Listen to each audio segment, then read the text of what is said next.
Hi, it's Lauren from Top to Tail, and today we're going to be looking at how to carry out a thorough health check at home.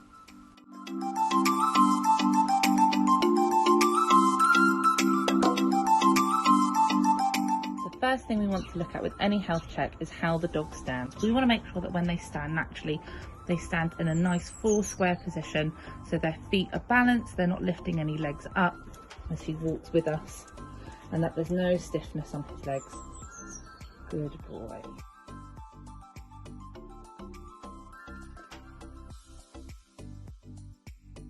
So it should be clear of debris, be just a little bit moist and cold, and there shouldn't be any discharge coming from his nostrils. His nostrils should be nice and open and clear.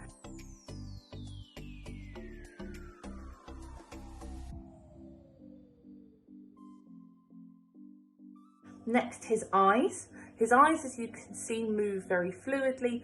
He reacts to things that are going on in his environment.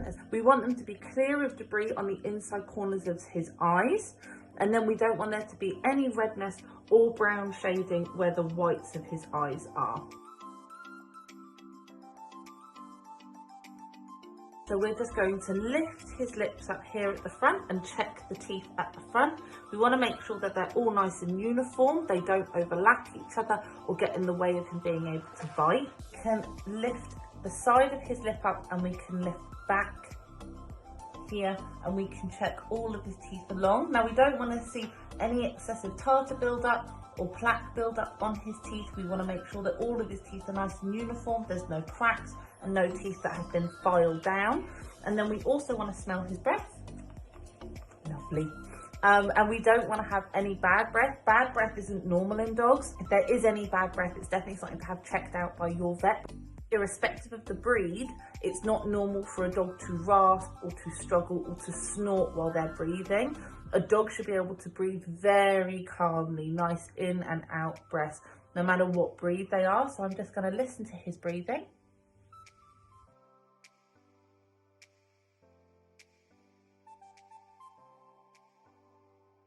Then lifting up his ear leather, I want to check that it's free from excessive hair and that we can see nice and clearly into his ear canal and that there's no excessive wax and no unusual smells.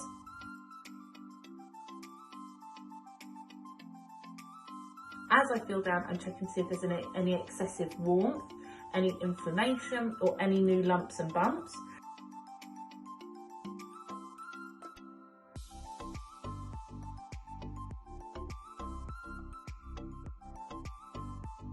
I'm going to take his paw and just lift it into its natural position. I'm just going to check his paw pads, that his pads are nice and flush, there's no cracking on his feet, and then just separating his toes, see if there's any grass seeds in there, checking his stop pad and his dew claw, and then checking as well the insides of his toes for any grass seeds or any abnormalities.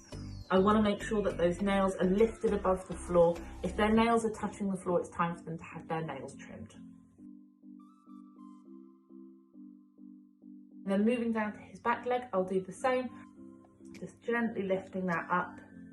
And I'm feeling to see if there's any swelling down his leg, feeling if his knee or his hip cracks at all when I lift it. And checking in between his toes and on the other side as well. Just going to gently stroke over his tail, which should be nice and straight. Then lifting his tail, you want to make sure that there's no debris around his bottom and that either side of his bottom isn't swollen where their anal glands sit. If you've got a dog with long hair, you want to make sure that that hair is either kept nice and short or that you're regularly cleaning the area. And if he was entire, I would want to check his testicles. If he was a bitch, I would want to make sure that her vulva was normal for her, there wasn't any excessive swelling unless she was in heat, and that there wasn't any excessive discharge. And then moving forward, I'm going to check his willy. And what I'm making sure is that there's no excessive discharge.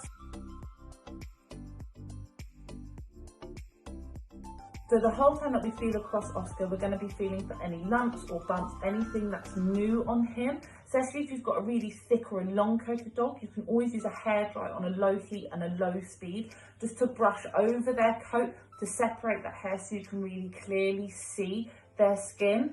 On a short coat like this, it pushes that coat back, and I can really clearly see if he's got any dry skin, if there's any fleas or any ticks visible, that he's got a nice consistent colour and he's not got any excessive hair.